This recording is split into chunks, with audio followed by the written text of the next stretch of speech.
واقعہ کربلا تاریخ کا دردناک واقعہ ہے۔ یہ اقتدار کی جنگ نہیں تھی، اقدار کی جنگ تھی۔ دو شخصیتوں کی لڑائی نہیں تھی، دو نظریات کا ٹکراؤ تھا۔ یہ حق اور باطل کا معرکہ تھا۔ یزید ظلم کا استعارہ ہے، حسین ابن علی امن کی علامت ہے۔ یزید جبر کا پتلا ہے، حسین صبر کا پیکر ہے۔ یزید اپنی بدطینت فطرت اور اپنی طبع ناہموار کے باعث دنیا پر ذلت و رسوائی، ظلم، جبر، جور و زیادتی کی علامت بن کے ابھرا، اور حسین ابن علی رضی اللہ تعالی عنہ حق و صداقت کا نشان بن کے ابھرا۔ کربلا کے تپتے ہوئے ریگزار میں حسینی اور یزیدی دو کردار سامنے آتے ہیں۔ اقبال نے کہا تھا، موسیٰ و فرعون و شبیر و یزید، ایند و قوت از حیات آید پدید، زندہ حق از قوت شبیری است، باطل آخر داغ حسرت میری است، سرخ رو عشق غیور از خون او، شوخی ای مصرع از مضمون او، تا قیامت قطع استبداد کر، موج خون او چمن ایجاد کر۔ یزید بہدل کی بیٹی محسون کا ناپاک بیٹا تھا، اور حسین محمد عربی کی بیٹی فاطمہ کا شہزادہ تھا۔ یزید دمشق کے اطراف میں سرجون اور جریر، اختل جیسے اوباشوں کے جھرمٹ میں پل کے جوان ہوا۔ حسین کے گھر کا دروازہ مسجد نبوی کے اندر کھلتا تھا۔ یزید نشے میں دھت ہو کر کے نمازیں چھوڑ دیتا تھا۔ حسین کی کربلا کے اندر بھی نماز تہجد قضا نہیں ہوئی۔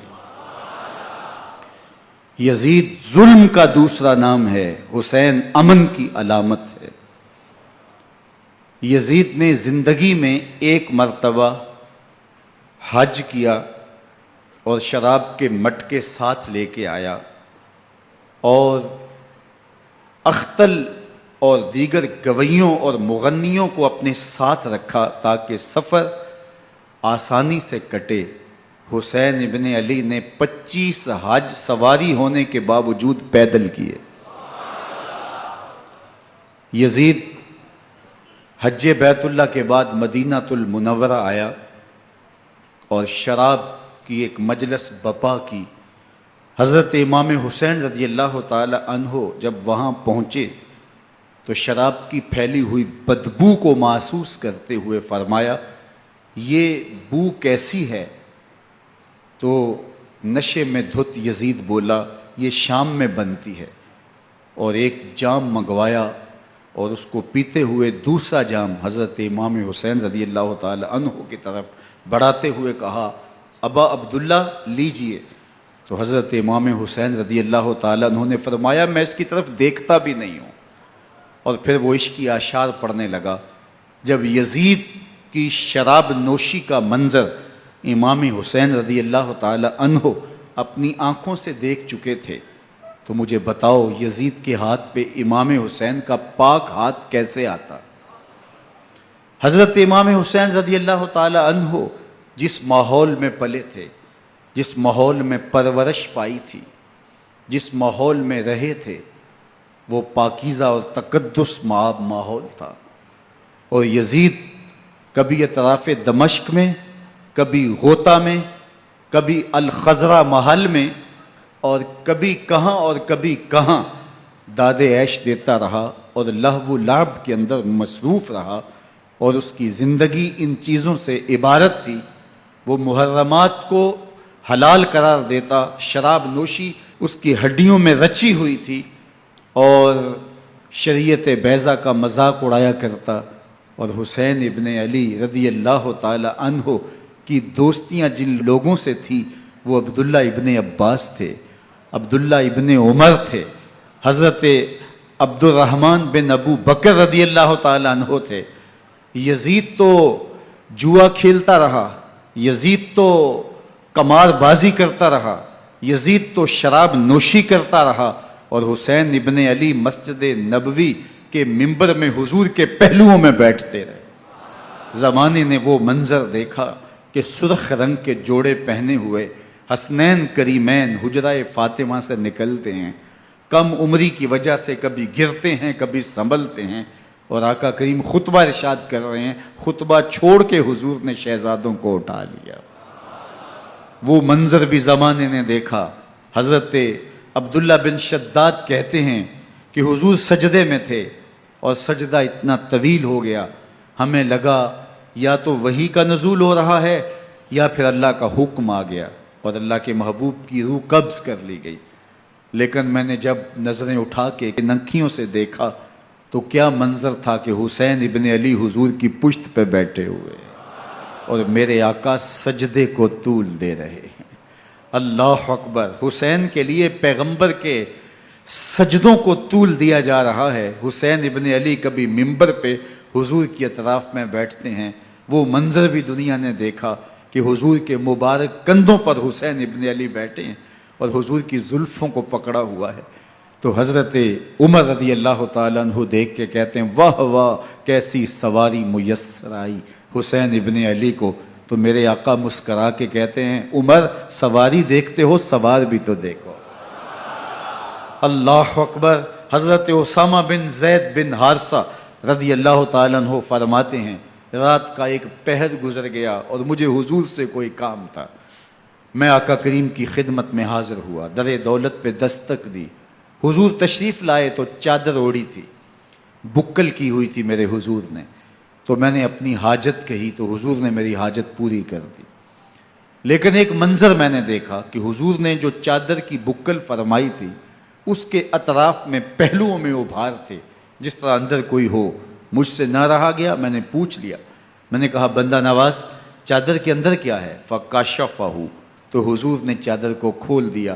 فَإِذَا الْحَسَنُ وَالْحُسَيْنُ عَلَىٰ وَرِكَيْهِ، تو کہتے ہیں میں نے اپنی آنکھوں سے دیکھا، ایک پہلو سے امام حسین لپٹے ہوئے تھے، ایک پہلو سے امام حسن لپٹے ہوئے تھے۔ فرمایا یہ میرے بیٹے ہیں، یہ میری بیٹی کے بیٹے ہیں، اے اللہ میں ان سے پیار کرتا ہوں، تو بھی ان سے پیار کر، جو ان سے پیار کرے اس سے بھی پیار کر۔ ان کی محبت کا درس دیا، ان کے پیار کا سبق پڑھایا، کہا ان سے پیار کرنے والا میرے سے پیار کرنے والا ہے، ان سے بغض رکھنے والا میرے سے بغض رکھنے والا ہے۔ ان کی تکلیف حضور کو بے چین کر دیتی تھی۔ حضرت سیدہ فاطمہ الزہرا رضی اللہ تعالی عنہ کے گھر کے قریب سے گزرے تو حضرت امام حسین کے رونے کی آواز آ رہی تھی، تو آقا کریم علیہ السلام نے فرمایا کہ فاطمہ حسین کو چپ کرواؤ، اللہ تعالیٰ ان بقاءہ یوزینی، تو جانتی نہیں حسین کا رونا مجھے دکھ دیتا ہے۔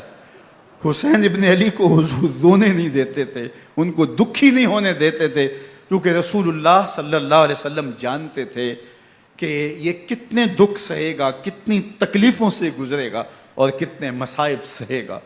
زمانے نے وہ گھڑیاں بھی دیکھیں کہ حضرت حذیفہ بن یمان رضی اللہ تعالیٰ عنہ فرماتے ہیں کہ میں حضور کی خدمت میں نماز مغرب کی ادائیگی کے لیے حاضر ہوا، اور میں نے یہ اجازت خاص طور پہ اپنی ماں سے اس شرط پہ لی تھی کہ امی آپ مجھے اجازت دیں، میں حضور کی خدمت میں حاضر ہوتا ہوں، مغرب کی نماز بھی ادا کروں گا اور پھر حضور سے عرض کروں گا حضور میرے لیے اور میری ماں کے لیے بخشش کی دعا کر دیجئے۔ ماں نے اس شرط پہ اجازت دے دی اور میں حضور کی خدمت میں آ گیا، نماز مغرب ادا کی، سلام پھرا تو میرے دل میں آرزو تھی میں حضور سے عرض کروں حضور میرے لیے اور میری ماں کے لیے مغفرت کی بخشش کی دعا کر دیں، لیکن حضور عبادات میں، ذکر میں، نوافل میں ایسے مشغول ہوئے کہ میں آرزو رکھنے کے باوجود بھی عرض نہ کر سکا۔ خیر نماز عشاء کا وقت ہوا، اذان پکاری گئی، حضور مصلی پہ آئے، نماز پڑھی، سلام پھرا، تو میرے دل میں پھر خیال آیا کہ ماں سے ایک نماز کی چھٹی لی تھی، نمازیں بھی 2 ہو گئیں، ماں نے جاتے پوچھنا ہے حضور سے میرے لیے اور اپنے لیے مغفرت کی، بخشش کی دعا کروائی تھی، تو کیا جواب دوں گا؟ اور حضور اٹھے اور کاشانہ اقدس کی طرف چل دیے۔ اب میرے دل میں یہ خیال رہ کے آ رہا تھا کہ ماں کو کیا جواب دوں گا؟ میں تو حضور سے بخشش و مغفرت کی دعا کروا ہی نہیں سکا۔ جب حضور چل پڑے تو غیر ارادی طور پہ میں بھی حضور کے پیچھے چل پڑا۔ چلنے میں تھوڑی سی رفتار تیز ہو گئی، جس سے قدموں کی آہٹ پیدا ہوئی، تو جب آواز پیدا ہوئی تو حضور نے رخ پھیرے بغیر فرمایا من ھذا، میرے پیچھے پیچھے کون آ رہا ہے؟ پھر خود ہی کہا حذیفہ تو نہیں؟ تو میرا دل دھڑک رہا تھا، قلت نعم، میں نے کہا جی جی حضور میں حذیفہ ہوں۔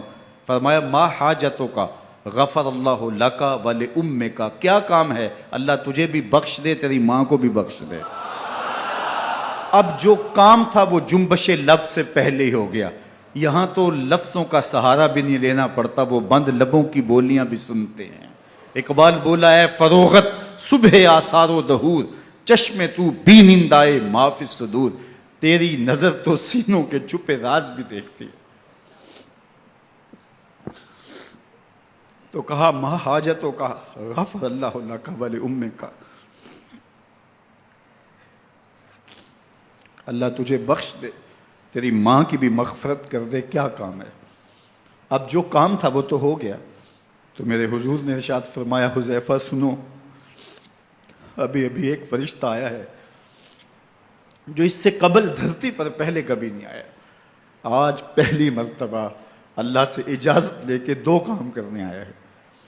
ایک تو مجھے سلام کرنے آیا ہے، اور دوسرا خوشخبری دینے آیا ہے کہ آپ کی بیٹی فاطمہ جنتی عورتوں کی سردار ہے، اور حسن اور حسین جنتی جوانوں کے سردار۔ ایک طرف یزید ناپاک میسون کا پلیت بیٹا، اور ایک طرف محمد عربی کا نواسا، فاطمہ کے دودھ کا اثر، علی المرتضیٰ کے خون کی تاثیر، رسول اللہ صلی اللہ علیہ وسلم کے کندھوں پہ بیٹھنے والا۔ ایک دن حضور نے امام حسین رضی اللہ تعالیٰ عنہ کے ہاتھ پکڑ لیے اور ان کے پاؤں اپنے پاؤں پہ رکھے، اور پھر فرمایا بیٹے آگے بڑھو، اور ان کے پاؤں حضور کی پنڈلیوں پہ آئے۔ پھر کہا بیٹے اور آگے بڑھو، حتیٰ کہ ان کے پاؤں حضور کی رانوں پہ آئے۔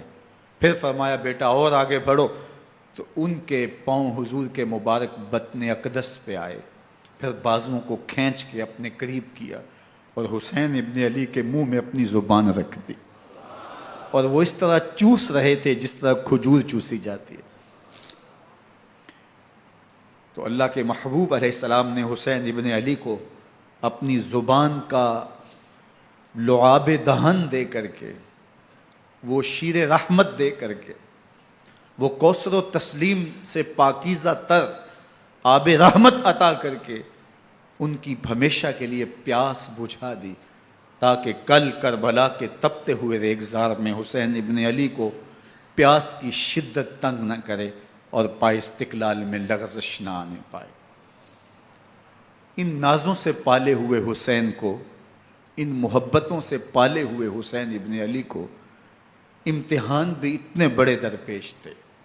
یاری تیری سونا پر ازمیشاں تیریاں اگ، سونا پرکھیا جامدہ ہے نال اگاں دے لگ۔ جتنا بڑا شخص ہوتا ہے اتنی آزمائشیں بھی بڑی ہوتی ہیں۔ پیغمبر رحمت کی آغوش میں کھیلنے والا، حجرہ فاطمہ کا جانشین، مصلی رسول کا وارث، منبر رسول صلی اللہ علیہ وآلہ وسلم پر حضور کے مبارک پہلو اور گود میں بیٹھنے والا حسین، حضور کی زبان چوسنے والا حسین، حضور کے کندھوں پہ سواری کرنے والا حسین، آقا کریم علیہ الصلوۃ والسلام کے مبارک سجدے کی حالت کے اندر حضور کی پشت پہ کھیلنے والا حسین، جس حسین کا دروازہ مسجد نبوی کے اندر کھلتا تھا اور یزید کی کرتوتوں کے چشم دید گواہ تھے۔ یزید جب تخت نشین ہوتا ہے تو اسے یہ فکر ہوتی ہے کہ امام حسین، عبداللہ بن زبیر، عبداللہ بن عمر، عبداللہ ابن عباس، یہ میری بیعت کریں. اور وہ ولید بن عقبہ کو لکھتا ہے کہ ہر صورت میں ان کی بیعت لو، اور اگر بیعت نہ دیں تو سختی کرو. حضرت امام حسین رضی اللہ تعالی عنہ کو بلاوا آتا ہے کہ آپ کو دارالامارت میں گورنر ہاؤس میں بلایا جا رہا ہے. ولید بن عقبہ کا پیغام آپ کو پہنچتا ہے. آپ اس وقت فرماتے ہیں کہ اس وقت جو پیغام پہنچا ہے وہ کسی خطرے سے خالی نہیں ہے. تو کچھ سواروں کو ساتھ لیا، کہا تم دارالامارت کے باہر کھڑے رہنا، اگر میری آواز بلند ہوئی تو اندر آ جانا، ورنہ تم انتظار کرنا. آپ اندر گئے. ولید بن عقبہ نے مروان کو بھی بلایا تھا. مروان بن حکم یہ گورنر مدینہ ولید سے پہلے رہ چکا ہے، تو اس نے مشورہ دیا کہ سختی کی جائے. خیر ولید بن عقبہ نے کہا کہ یہ خط ہے، حضرت امیر معاویہ کا انتقال ہو گیا اور یزید تخت نشین ہوا ہے، لہٰذا وہ آپ سے بیعت کا مطالبہ کرتا ہے. تو حضرت امام حسین رضی اللہ تعالیٰ عنہ نے فرمایا کہ میرے جیسا شخص یوں چھپ کے بیعت نہیں کر سکتا. اور آپ واپس پلٹے. مروان بن حکم نے ولید بن عقبہ کو کہا کہ یہ موقع ہے جانے نہ دیا جائے، اگر یہ نکل گئے تو دوبارہ تم قابو نہیں پا سکو گے، اور انہیں یہیں قتل کر دیا جائے. حضرت امام حسین رضی اللہ تعالیٰ عنہ نے یہ بات سن لی. کہتے ہیں حضرت امام حسین انہی قدموں کے بل واپس پلٹے اور مروان بن حکم سے مخاطب ہو کے کہا، مروان کیا بول رہا ہے؟ وہ خاموش ہو گیا. فرمایا تو جانتا نہیں ہم کون ہیں؟ آنا حسین ابن علی ابن ابی طالب، میں حسین ہوں، میں علی کا بیٹا ہوں. ہمارے گھر میں قرآن اترتا رہا ہے، وحی کا نزول ہوتا رہا ہے، اور یزید فاسق ہے، فاجر ہے، مسلمانوں کا قاتل ہے اور شرابی ہے. میں ڈنکے کی چوٹ پہ یزید کی بیعت سے انکار کرتا ہوں. بس حیدری کچھار سے محمدی شیر نکل آیا ہے. اب اوسان خطا ہو گئے، راستہ چھوڑ دیا، واپس آئے. سیدہ زینب سے ملے. کہا مدینے کو چھوڑنا پڑے گا. کہا بھیا کیا ہوا؟ کہا یزید بیعت لینے پہ مصر ہے اور میں کسی صورت بھی بیعت نہیں کروں گا. رسول اللہ کا مدینہ ہمارے خون سے لالہ زار بنے گا. میں نہیں چاہتا کہ حضور کے شہر نور کی حرمت پامال ہو. دوستو وہ کیسا منظر ہوگا جب حسین ابن علی نے آخری حاضری حضور کے روضے پہ دی ہوگی. حاجی یا معتمر 10 دن کے لیے، 8 دن کے لیے، 20 دن کے لیے مدینہ المنورہ عارضی سکونت اختیار کرتا ہے، اور حضور کے روضہ انور سے، اس شہر نور سے، ان گلیوں سے، ان بام و در سے ایسا مانوس ہو جاتا ہے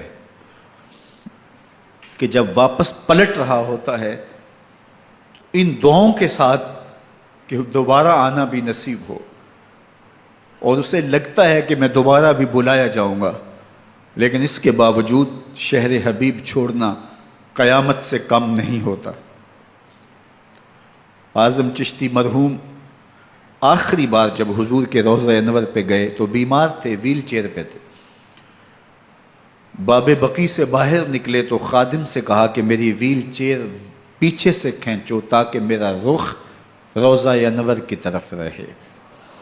اور وہ پیچھے سے کھینچتا چلا جا رہا ہے، اور جب باب مکہ سے پیچھے جنت البقیع کے قریب سے گنبد خضرا نگاہوں سے اوجل ہونے لگا تو اعظم چشتی مرحوم نے کہا، جاں بدن سے نکلتی ہے اعظم، جاں بدن سے نکلتی ہے اعظم، کوئی آسان ہے مدینے سے جدا ہونا،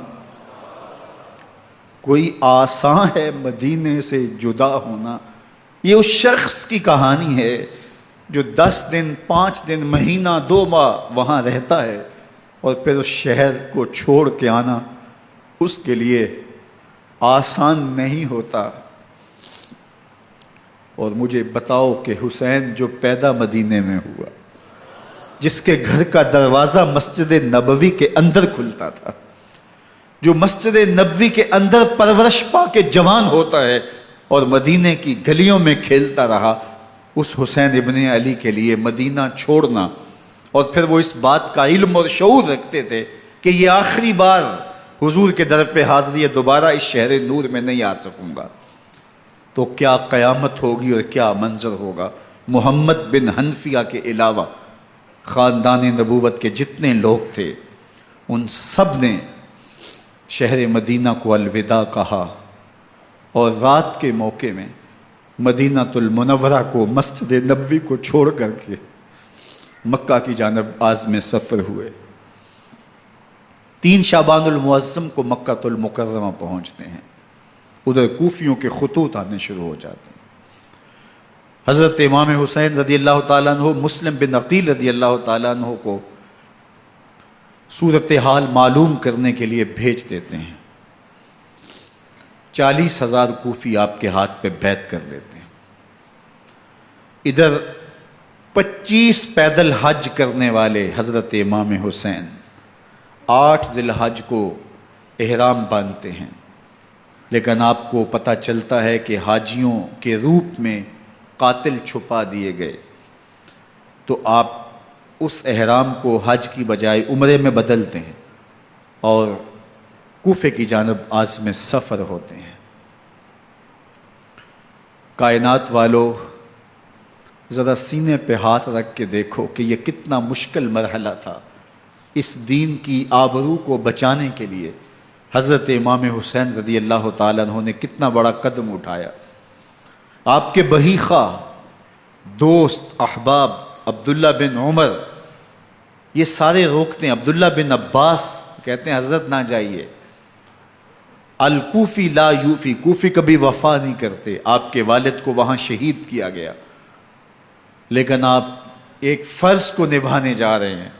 میرے غم گسارو، میرے مہربانوں، نہ روکو مجھ کو جانے دو، مجھے نانے کے دی کی ڈوبتی کشتی بچانے دو، میں جاتا ہوں کہ دنیا پر وفا کا نام رہ جائے، میں رہوں نہ رہوں پر عظمت اسلام رہ جائے۔ میں نہیں جاتا تو نبی کے گھر کی آن جاتی ہے، میں نہیں جاتا تو نبی کے گھر کی آن جاتی ہے، تمہارا دین جاتا ہے، میری غیرت ایمان جاتی ہے۔ حضرت امام حسین یہاں سے چلتے ہیں، ابھی راستے میں ہی پہنچتے ہیں کہ یہ خبر آتی ہے کہ کوفے والوں نے بے وفائی کر دی، حضرت مسلم بن عقیل رضی اللہ تعالیٰ عنہ کو شہید کر دیا گیا، نعمان بن بشیر معزول کر دیے گئے، ابن مرجانہ ابن زیاد وہاں متعین کر دیا گیا جو سخت گیر شخص تھا، اور اس نے لوگوں کو ڈرایا دھمکایا، اور کوفے کے لوگوں کے دل بدل گئے اور وہ بیتیں توڑنے لگے۔ وہ منظر مسجد کوفہ کا کتنا دلگداز تھا، جب امام نماز کے لیے کھڑے ہوئے تو 40,000 لوگ آپ کے پیچھے تھا۔ جب سلام پھیرا اور امام نے دیکھا کہ پیچھے لوگ نہیں ہیں، پھر لوگوں نے اپنے دروازے بھی بند کر لیے۔ رات کی تنہائیاں ہیں اور حضرت مسلم بن عقیل کو کوئی پناہ دینے والا نہیں ہے، لوگوں نے دروازے بند کر لیے کہ کہیں ہمارے گھر میں نہ آ جائیں اور ہم مشقت اور حکومتی تشدد کا شکار نہ ہوں۔ کتنا دردناک لمحہ ہے حضرت مسلم بن عقیل رضی اللہ تعالیٰ عنہ پہ، اور پھر حضرت مسلم بن عقیل بے دردی سے شہید کر دیے جاتے ہیں۔ آپ ابھی راستے میں ہیں، یہ ساری کہانی پہنچتی ہے کہ حضرت مسلم شہید کر دیے گئے اور بے دردی سے شہید کر دیے گئے۔ وہ جنہوں نے خط لکھے تھے کہ ہم آپ کے ساتھ ہیں اور ہم منتظر ہیں، چشم برا ہیں، آپ کے قدموں کی چاپ سننے کے لیے بےتاب ہیں، آج انہوں نے بیتیں توڑ دی، 40,000 کوفی منحرف ہو گئے۔ مسجد کوفہ کا وہ منظر کس قدر روح کو تڑپا دینے والا تھا۔ ہم پچھلے سال عصر اور مغرب کے درمیان جب کوفہ پہنچے تو سورج ڈوبنے کے قریب تھا۔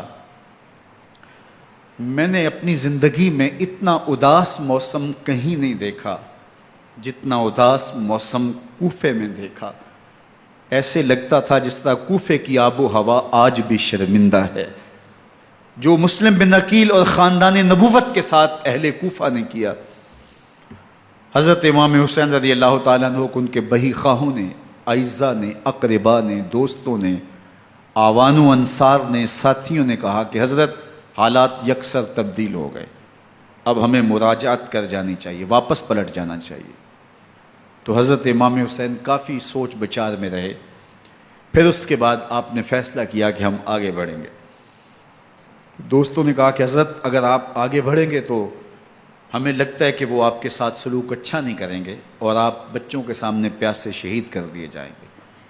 تو حضرت امام حسین رضی اللہ تعالیٰ عنہ نے وہاں ایک خطبہ ارشاد فرمایا کہ لوگو تم جو مجھے بتا رہے ہو مجھے اچھی طرح معلوم ہے، جو تم مجھے منظر پیش کر رہے ہو وہ میری نگاہوں میں ہے، اور جو کچھ ہونے والا ہے چشم تصور وہ منظر دیکھ رہی ہے۔ کیونکہ حضرت امام حسین رضی اللہ تعالیٰ عنہ کی شہادت کی خبر حضرت امام حسین کے پیدا ہوتے ہی خاندان نبوت میں عام تھی۔ حضور علیہ الصلوۃ والسلام کو یہ بات جبریل امین نے آ کے بتائی تھی جب حسین ابن علی کے ساتھ حضور محبت کا اظہار کر رہے تھے، تو یہ جبریل امین نے آ کے کہا تھا حضور آپ کا یہ بیٹا ارض طف میں شہید کر دیا جائے گا، اور کربلا کی مٹی لا کے حضور کو دی اور ام سلمہ کو حضور نے عطا کر دی۔ حضرت ام سلمہ کہتی ہیں کہ ایک دن میں سوئی تو خواب دیکھا کہ حضور کے مبارک بال بکھرے ہوئے ہیں اور سخت پریشان ہیں، تو میں نے کہا کہ حضور آپ کی یہ کیا حالت ہے؟ وَبِيَدِهِ قَارُورَةٌ، اور حضور کے ہاتھ میں ایک شیشی ہے، فِيهَا دَمٌ، جس کے اندر خون ہے۔ تو میں نے کہا حضور یہ کیا؟ فرمایا میں قتل گاہ حسین سے آ رہا ہوں اور یہ حسین ابن علی کا خون ہے۔ تو کہا 10 محرم کا دن تھا، دوپہر کا یہ منظر تھا، میں قیلولہ کر کے اٹھی، جب میں نے دیکھا تو وہ شیشی جس میں کربلا کی مٹی رکھی تھی وہ خون بن چکی تھی۔ تو یہ خبر پہلے دی گئی تھی، یہ بتا دیا گیا تھا۔ فرمایا میرے دوستو جو تم مجھے بتاتے ہو میں اس سے بے خبر نہیں ہوں، یہ سب کچھ ہونے والا ہے، لیکن اس کے باوجود میں کیوں جا رہا ہوں؟ تو آپ کا ایک تاریخ ساز جملہ ہے جو کربلا کے فلسفے کو ہمارے سامنے رکھتا ہے کہ یہ اتنا بڑا امتحان کیوں دیا۔ حضرت امام حسین رضی اللہ تعالیٰ عنہ نے فرمایا وَلَكُمْ فِيَّ أُسْوَةٌ، میں اس لیے جا رہا ہوں قیامت تک ظلم، جبر اور ناانصافی کے خلاف کھڑے ہونے والوں کے لیے کوئی نمونہ تو ہو۔ میری زندگی قیامت تک ظلم، جبر اور استحصالی نظام کے خلاف کھڑے ہونے والوں کے لیے نمونہ ہے۔ تو حضرت امام حسین رضی اللہ تعالیٰ عنہ نے حق اور باطل کے درمیان ایک سرخ لکیر کھینچ دی اپنے خون سے۔ اب حق اور باطل کا امتیاز کرنا مشکل نہیں ہے، کوئی باطل پہ اڑا رہے تو الگ بات ہے، لیکن امتیاز کرنا مشکل نہیں ہے۔ حدود بالکل واضح کر دی۔ اقبال نے یہاں کتنی خوبصورتی کے ساتھ اس مضمون کو نبھایا۔ سرخ رو عشق غیور از خون او، شوخی این مصرع از مضمون او، تا قیامت قطع استبداد کر، موج خون او چمن ایجاد کر۔ ایک جہاں آباد کر دیا، حق اور باطل کی راہیں اجال دی۔ اب لوگوں کو یزید کا چہرہ پہچاننے میں دیر نہیں لگتی، وقت کے ہر یزید کا چہرہ آسانی سے پہچانا جا سکتا ہے۔ یہ معرفت زمانے کو کروائی کس نے؟ حسین ابن علی نے کروائی رضی اللہ تعالی عنہ۔ تو حضرت امام حسین نے فرمایا کہ جو میرے ساتھ ہونے والا ہے میں اچھی طرح جانتا ہوں، لیکن میں اس کے باوجود آگے بڑھوں گا۔ پھر بڑھے اور کربلا میں جا کے خیمہ زن ہو گئے۔ 7 محرم کو پانی بند کر دیا گیا۔ پانی بند ہوا تو کھانا بھی میسر نہیں تھا، لیکن ذکر پانی کا ہوتا ہے اس لیے کہ کھانے کے بغیر انسان کئی دن کاٹ لیتا ہے، لیکن پانی کے بغیر گزر نہیں ہوتی۔ تو فرات کی نہر سامنے اپنی موجوں کے ساتھ چمک رہی ہے، لیکن ایک قطرہ آب بھی آل رسول کو نہیں دیا جا رہا۔ کائنات کے اندر ایسے انوکھے امتحان بھی ہوتے ہیں۔ وارثوں ساقی کوثر کے، مالک ہوں حوض کوثر کے، اور بیٹے ہوں ساقی کوثر کے، اور آج ایک بوند پانی کی بھی میسر نہ ہو۔ صبر کا امتحان ہے، عزیمت کا امتحان ہے۔ حضرت امام حسین رضی اللہ تعالیٰ عنہ خیمہ زن ہو گئے۔ 3 دن تک پانی بند رہتا ہے۔ 9 محرم کو رات کی تنہائی میں حملہ آور ہونا چاہتے ہیں، لیکن آپ نے کہا کہ ہمیں اللہ کے حضور عبادت اور ذکر کے لیے وقت دیا جائے۔ ساری رات ذکر میں گزرتی ہے، عبادات میں گزرتی ہیں۔ رات کے اندھیرے میں آپ چراغ بجھا دیتے ہیں۔ آوان و انصار کو کہتے ہیں کہ ان کی دشمنی میرے ساتھ ہے، انہیں میرا خون چاہیے، اگر تم رات کی تاریکی میں نکل جاؤ تو میں تم سے کوئی مواخذہ نہیں کروں گا، اور یہ بھی تمہارا پیچھا نہیں کریں گے، اس لیے کہ ان کا مطلوب تم نہیں ہو، ان کا مطلوب میں ہوں۔ جب چراغ جلایا تو کوئی بھی نہیں گیا۔ مسلم بن نوسجہ کھڑے ہو کے کہتے ہیں حضرت اگر ہمارے بدن کو 70 بار کاٹا جائے اور جلایا جائے اور ہواؤں میں اڑا دیا جائے پھر بھی آپ کا ساتھ نہیں چھوڑیں گے۔ 70 سال کے بوڑھے ہیں حبیب بن مظاہر، کہتے ہیں حضرت آپ کو چھوڑ کے جائیں کہاں، آپ کو چھوڑ کے جائیں کہاں؟ کوئی ساتھ چھوڑنے کے لیے تیار نہیں ہے۔ پیاس ہے، سخت گرمی ہے، کربلا کا ماحول ہے، 72 افراد اور خاندان کی خواتین میدان کربلا میں خیمہ زن ہیں۔ دوسری طرف لشکر اعداء اشقیا 22,000 کی تعداد میں مقابلے میں، ایک روایت 30,000 کی ہے۔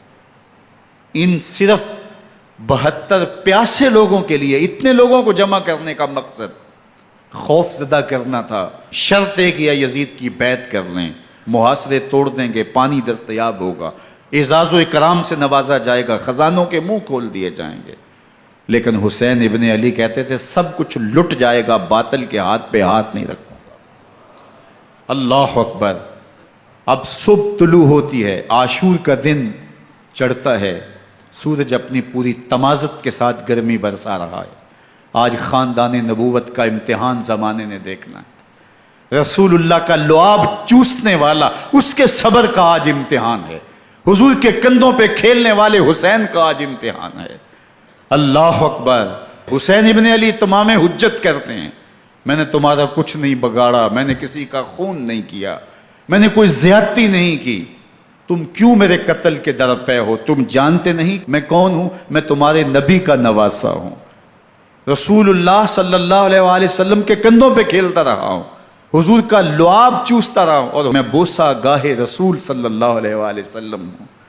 لیکن ان اشقیاء کے دل پر کوئی چیز اثر انداز نہیں ہوتی۔ ایک ہور ہے، اللہ اس کے دل میں نرمی ڈالتا ہے۔ پہلے تو امام حسین کو گھیر کے لے کر کے آتا ہے، لیکن بعد میں وہ قافلہ یزید سے قافلہ حسین کی طرف آ جاتا ہے۔ امام حسین فرماتے تو دنیا میں بھی ہور ہے، آخرت میں بھی ہور ہے، آزادی مل جاتی ہے۔ باقی 22,000 کا لشکر جرار امام حسین کے قتل کے در پہ ہے۔ پھر تاریخ نے خاندان نبوت کا وہ انوکھا امتحان دیکھا۔ حضرت امام حسین کے بچے بالخصوص خواتین پیاس کی شدت میں حلق خشک ہیں۔ حضرت سکینہ تڑپ کے اپنے باپ سے کہتی ہیں کہ مجھے 6 ماہ کے لیے اصغر کی پیاس نہیں دیکھی جا رہی۔ بچے کو ہاتھوں پہ اٹھاتے ہیں اور نہر فرات کے کنارے پہنچ کے فرماتے ہیں اشقیاء سے مخاطب ہو کے تمہارا معاملہ میرے ساتھ ہے، اس 6 ماہ کے بچے نے تمہارا کچھ نہیں بگاڑا، اور چلو بھر کے اس کا حلق سیراب کرنا چاہتے ہیں۔ ایک 2 شاخہ تیر آتا ہے جو حضرت علی اصغر کے گلے کو چیر دیتا ہے۔ راوی لکھتے ہیں کہ وہ عام تیر نہیں تھا، جانوروں کو شکار کرنے کے لیے جو بڑے تیر ہوتے ہیں وہ 2 شاخہ تیر تھا۔ وہ گردن کو کاٹ دیتا ہے، خون بہنے لگتا ہے، گردن لٹک جاتی ہے۔ حضرت امام حسین وہ بہتا ہوا خون اپنے چلو میں لیتے ہیں اور آسمان کی طرف اچھال کے کہتے ہیں مالک حسین کی یہ قربانی بھی قبول فرما۔ یہ تماشا لبے بام نہیں ہے۔ بچہ بیمار ہو، ڈاکٹر جواب دے دیں، ماں باپ کے ہاتھ پھول جاتے ہیں۔ زندگی کی سانسیں ابھی چل رہی ہوتی ہیں، لیکن ڈاکٹر کہے کہ یہ میرے بس کا روگ نہیں ہے، کہیں اور لے جاؤ، تو زندگی کا لف و نشر غیر مرتب ہو جاتا ہے۔ میں سلام پیش نہ کروں حسین ابن علی کو، 6 ماہ کا علی اصغر ہاتھوں میں دم توڑتا ہے، گردن لٹک جاتی ہے، خون بہہ رہا ہے۔ اب خیموں کی طرف بڑھ رہے ہیں لیکن زبان پہ شکایت نہیں ہے، کہتے ہیں مالک حسین کی یہ قربانی قبول کر لے۔ اب خیموں کی طرف آنا، شہر بانوں ام رباب سیدہ زینب حضرت سکینہ سلام اللہ علیہا کا سامنا کوئی آسان کام نہیں تھا، لیکن حسین ابن علی آتے ہیں، شہزادے کو یہاں خیموں کے قریب رکھ کے کہتے ہیں کہ یہ حوض کوثر سے سیراب ہو گیا ہے۔ اللہ اکبر، کوہرام مچ جاتا ہے خیموں کے اندر، کیا منظر ہوگا اور ان کو کن الفاظ کے پیرائے میں ڈھال کر کے ان کیفیات کو بیان کیا جا سکتا ہے جو اہل بیت کے خیموں کے اندر علی اصغر کی شہادت کے بعد کا منظر رقم ہو رہا ہوگا۔ اللہ اکبر، ادھر اشکیا آوازیں دے رہے ہیں، مبارزت کے لیے پکار رہے ہیں۔ زمانے نے پھر وہ منظر بھی دیکھا کہ جوان بیٹے کو 18 سال کی کمائی حضرت امام حسین میدان عمل میں بھیج رہے ہیں۔ وہ علی اکبر جو حسین کا نور نظر ہے، آنکھوں کا قرار ہے، دل کی تسکین ہے۔ اور پھر حضرت علی اکبر جب گھوڑے کی زین سے فرش زمین پہ گرتے ہیں تو باپ کو آواز دیتے ہیں، اور حضرت امام حسین جو ہے وہ آگے جا کے بیٹے کی لاش اٹھاتے ہیں۔ اللہ اکبر، 18 سال کے بیٹے کی لاش کو کندھوں پہ اٹھا کے خیموں تک لاتے ہیں اور ہاتھ پھیلا کے کہتے ہیں مالک حسین کی یہ قربانی بھی قبول فرما۔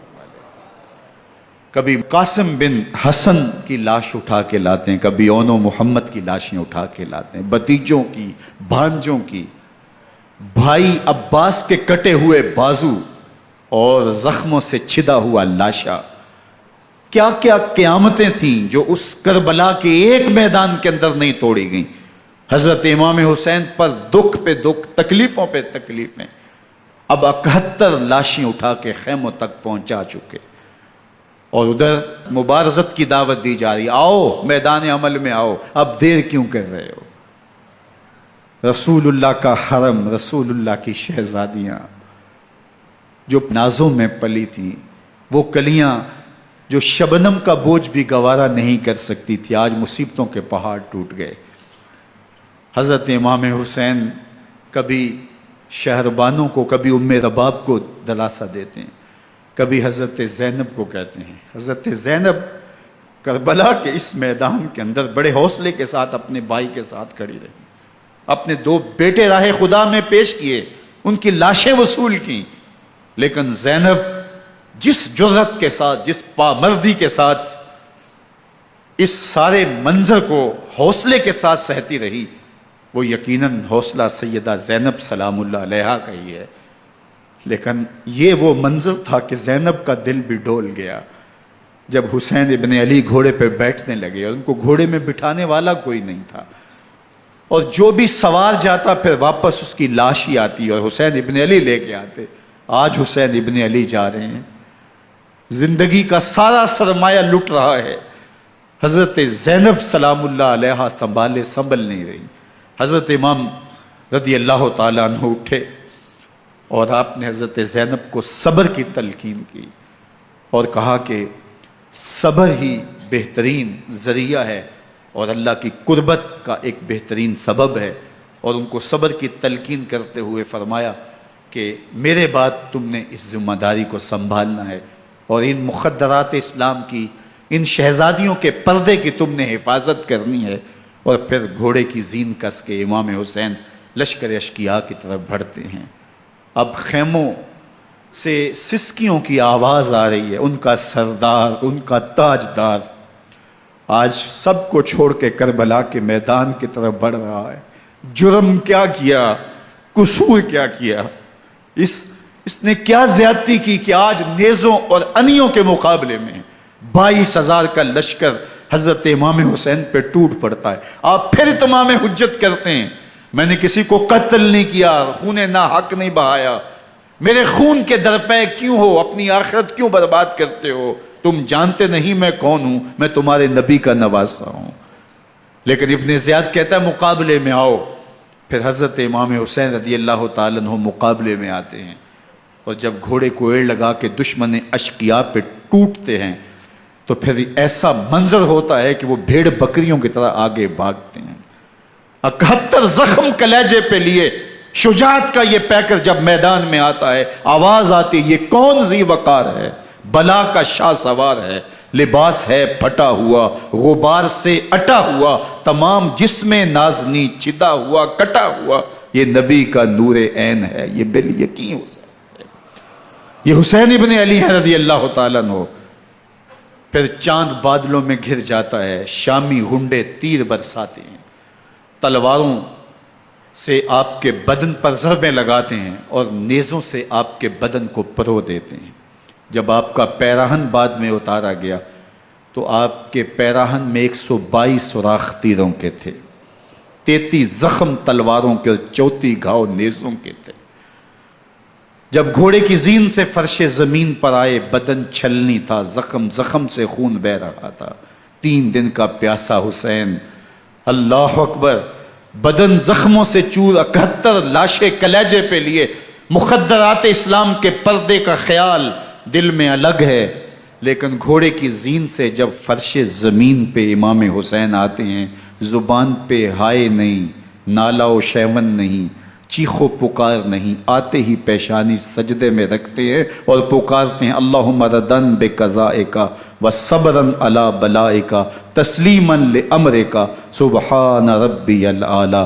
مالک گھر لٹا کے، بچے لٹا کے، خاندان سب کچھ قربان کر کے، اپنے بدن کو زخموں سے چھلنی کروا کے، تیروں اور نیزوں کی انیوں سے اپنے آپ کو زخمی کروا کے، تیرے حضور سر جھکا کے یہ اقرار کرتا ہوں کہ حسین تیری تقدیر پہ راضی ہے، مالک تو بھی بتا، تو بھی حسین پہ راضی ہوا ہے کہ نہیں ہوا۔ آواز آ رہی ہے، اس پیاسے پر علی شیر خدا کو ناز ہے، اس نواسے پر محمد مصطفیٰ کو ناز ہے۔ اوروں نے بھی سجدے کیے پر اس کا عجب انداز ہے، اس نے وہ سجدہ کیا جس پر خدا کو ناز۔ حسین ابن علی رضی اللہ تعالیٰ عنہ کا سر انور دستے قاتل نے تب کاٹا جب وہ سجدے میں جھکا ہوا تھا۔ یزید نے کہا میں بیعت لوں گا، امام حسین نے کہا کبھی بھی نہیں دوں گا، یہ سر کٹ سکتا ہے جھک نہیں سکتا۔ سر کاٹ کے نیزے کی نوک پہ چڑھا دیا گیا اور یہ اس بات کا اعلان تھا کہ ہم جیت گئے اور حسینی ہار گئے، اور لشکر یزید میں غوغا مچ گیا، نقارے بجنے لگے کہ ہم جیت گئے، دیکھو امام حسین شہید کر دیے گئے، اور سر کاٹ کے نیزے کی نوک پہ چڑھایا گیا۔ لیکن لشکر یزید سے ہی آواز آئی یہ کیسا سر ہے جو کٹ کے بھی سر بلندی ہے، کٹ گیا ہے پھر بھی اونچا ہے، اللہ اکبر، یہ سر سجدے میں کٹا ہے، رب کے حضور عبادت کی حالت میں کٹا ہے۔ حسین آج بھی سجدے میں ہے، اللہ اکبر، حسین آج بھی سجدے میں ہے، بلکہ کٹے ہوئے سر کا رخ زمین کی جانب تھا اور کٹی گردن آسمان کی طرف، یوں نیزے پہ پرویا گیا۔ اللہ اکبر، ایک شاعر نے نقشہ کھینچا، بآنکھ سر نیزے پہ اور سوئے زمیں ہے روح، یعنی سجدہ ثانی کی ہے آرزو۔ رکعت کے 2 سجدے ہوتے ہیں، ابھی ایک سجدہ ہوا تھا کہ دست قاتل نے سر کاٹ دیا، کہا حسین کی پیشانی میں دوسرے سجدے کی تمنا مچل رہی ہے۔ یہ تھا حسین ابن علی کا سجدہ، ساری زندگی رب کے حضور سجدہ قضا نہیں ہونے دیا۔ آج پانی نہیں ہے، اللہ اکبر، آج تیمم کر لیتے ہیں، آج اپنے خون کو اوڑ کر کے حسین نے اپنی پیشانی اپنے مالک کے حضور جھکا کر کے عظیمت کی وہ انوکھی داستان رقم کر دی کہ صدیاں گزرنے کے باوجود بھی ان کی یادوں کے چراغ روشن ہیں۔ جب حضرت امام حسین اور دوسرے آیان و انصار کو شہید کر دیا گیا تو ان کے سر نیزوں کی نوک پہ چڑھا دیے گئے۔ حضرت امام حسین کا کٹا ہوا سر اور باقی 71 افراد کے کٹے ہوئے سر نیزوں کی نوک پہ، اور 10 سواروں کو ابن سعد نے کہا کہ ان کو رون دو، اور گھوڑوں کی ٹاپوں تلے حضرت امام حسین رضی اللہ تعالیٰ عنہ اور ان کے آوان و انصار کو جو ہے وہ روندا گیا، حتیٰ کہ ان کی استخوان مبارک، ان کی ہڈیاں بھی چور چور ہو گئیں۔ روننے سے قبل ان کا لباس اتار لیا، ان کے کپڑے اتار لیے گئے۔ اللہ اکبر، کیسی دردناک گھڑیاں تھیں۔ یزید کا صرف یہی بد کرداری کا مرحلہ نہیں تھا، اس کربلا کے صحرا کے اندر یزید نے جس طرح امام حسین رضی اللہ تعالیٰ عنہ کو شہید کیا اور حضرت امام حسین کے خاندان کو شہید کیا، جب مدینہ المنورہ پر یزید نے مسلم بن عقبہ کو مقرر کیا، جس کو بزرگوں نے مصرب بن عقبہ کہا ہے، تو اس کو کہا 3 دن تک مدینے کا حرم تمہارے لیے حلال ہوگا، جو چاہو تم کرنا، اور شامی فوجوں کو اجازت ہوگی۔ تو وہاں بھی انہوں نے 10,000 تابعین اور 700 صحابہ کو شہید کیا۔ حضرت ابو سعید خدری رضی اللہ تعالیٰ عنہ گھر سے باہر نکلے، کافی بوڑھے ہو چکے تھے، تو انہوں نے حضرت ابو سعید خدری کو پکڑ لیا، کہا تم کون ہو؟ کہا مجھے ابو سعید خدری کہتے ہیں۔ تو کہا ہاں تمہارا نام سنا ہے، اور داڑھی سے پکڑ کے کھینچا اور کہا کہ ہے تمہارے پاس جو ہمیں دو؟ تو کہا کہ میرے پاس تو کچھ بھی نہیں، میں تو فقیر آدمی ہوں۔ تو ان کے گھر ان کو لے گئے، تو 2 کبوتر رکھے تھے حضرت ابو سعید خدری نے، تو وہ کبوتر لوٹ کے لے گئے۔ اللہ اکبر۔ حضرت ابن سنان رضی اللہ تعالیٰ عنہ کو، جو حضور کے علم بردار تھے فتح مکہ کے دن، ان کو ستو پہلے پلائے اور پھر ان کی گردن کاٹی گئی، اور کہا یہ ہے وہ ستو جو تم زندگی میں آخری بار پیو گے۔ ایک گھر میں داخل ہوئی شامی فوج، تو ایک خاتون کے ابھی بچہ پیدا ہوا تھا، اور قابلہ نے، دائیا نے وہ بچہ ماں کی چھاتی پہ لٹایا، اور وہ ماں کا پہلا دودھ پی رہا تھا۔ تو یہ جا کے کہنے لگے نکالو تمہارے پاس جو کچھ ہے۔ تو اس خاتون نے کہا تم جانتے ہو یہ بچہ کون ہے؟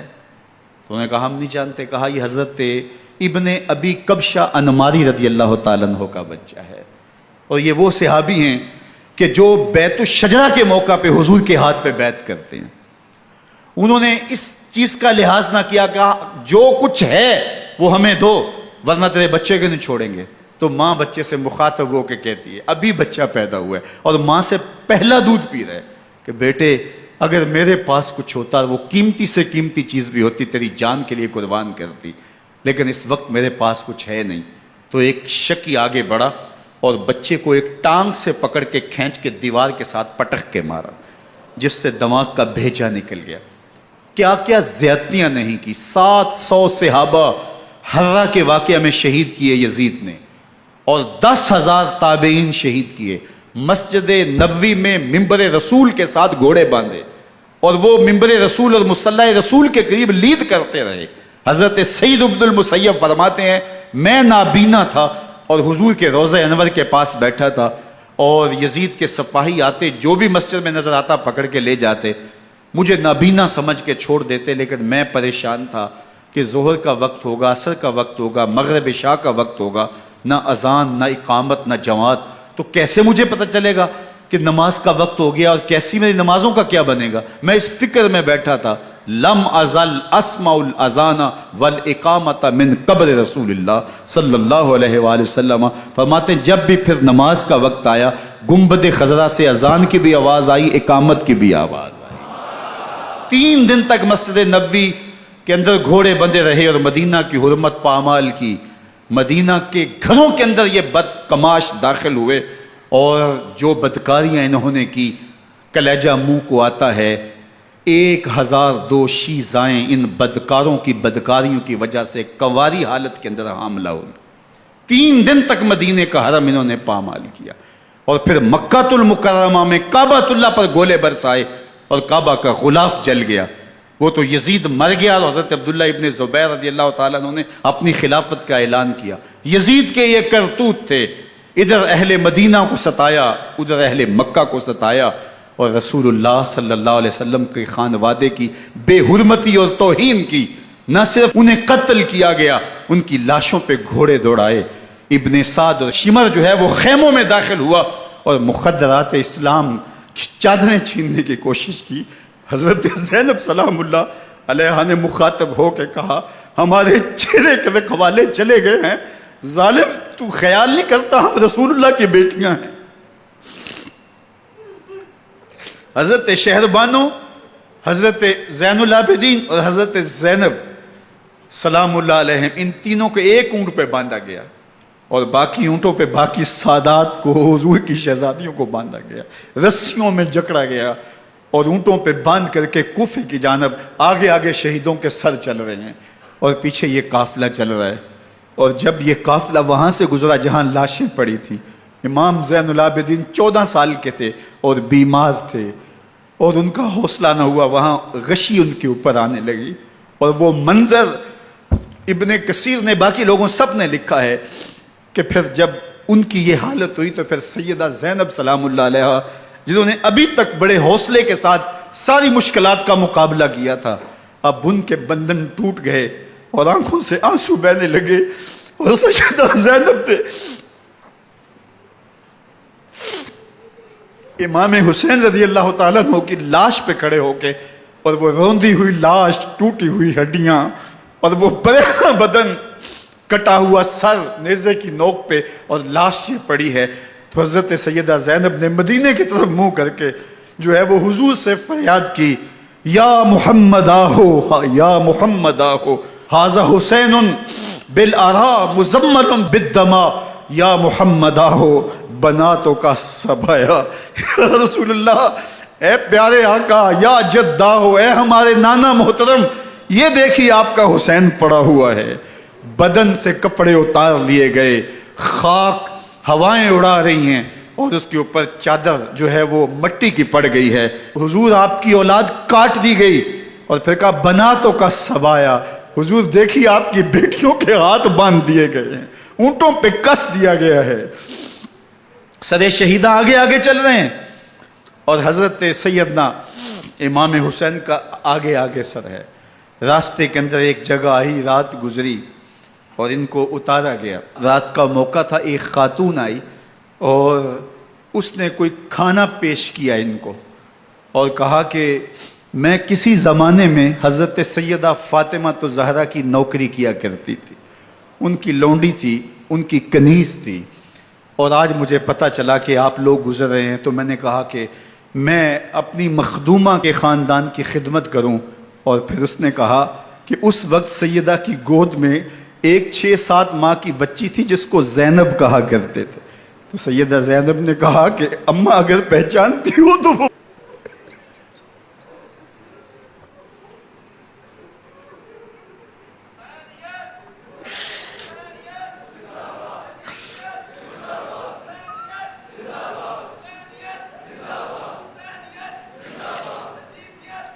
یہ تاراج اور لٹا ہوا کارواں پھر وہاں سے کوفے میں کیسے پہنچا، اور کوفے کے اندر سیدہ زینب سلام اللہ علیہا نے وہ یزید کے دربار میں، ابن زیاد کے دربار میں وہ جرأت آمیز جو باتیں کہیں، اللہ اکبر، زینب کی زبان میں علی کی خطابت بول رہی تھی، اور پھر دشمن اور دوست سارے رونے لگے، اور وہ کیا دل گداز منظر تھے۔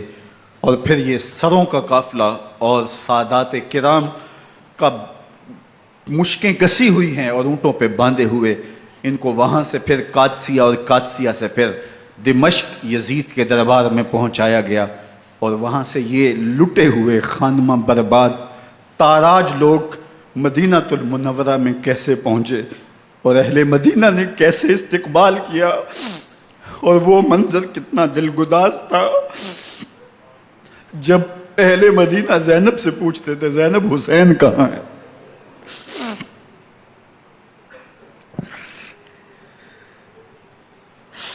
بے مروت بے وفا، تیرا بھی کیا افسانہ ہے، جس نے اپنی ہی شمع کو گل کیا تو وہ پروانہ ہے۔ اپنے پیغمبر کے شہزادوں کو اور اپنے پیغمبر کی شہزادیوں کو جو دکھ اس امت نے دیے، یہ کائنات کی ایک انوکھی داستان ہے۔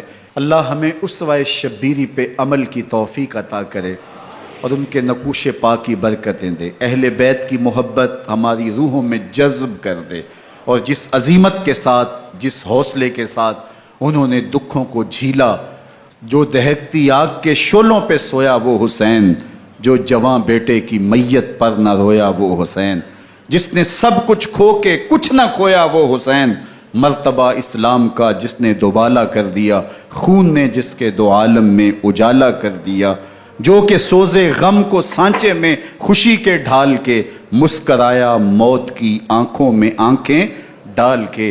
اے حسین ابن علی تم پر سلام، نازش آل نبی تم پر سلام۔ ذرا میرے ساتھ یہ پڑھ لیجئے، اے حسین ابن علی تم پر سلام، نازش آل نبی تم پر سلام، تم پہ لاکھوں رحمتیں لاکھوں سلام، اے شہیدان محبت کے امام، لالا گوں لالا بدن لالا کفن، اے چمن اندر چمن اندر چمن، زندگی ہی زندگی تیری حیات اے حیات اندر حیات اندر حیات، افتخار ملت بیضا ہے تو، رب کعبہ کی قسم یکتا ہے تو، فخر کا دل میں دریچہ باز کرنا چاہیے، جن کا تو آقا ہے ان کو ناز کرنا چاہیے۔ وآخر دعوانا ان الحمدللہ رب العالمین۔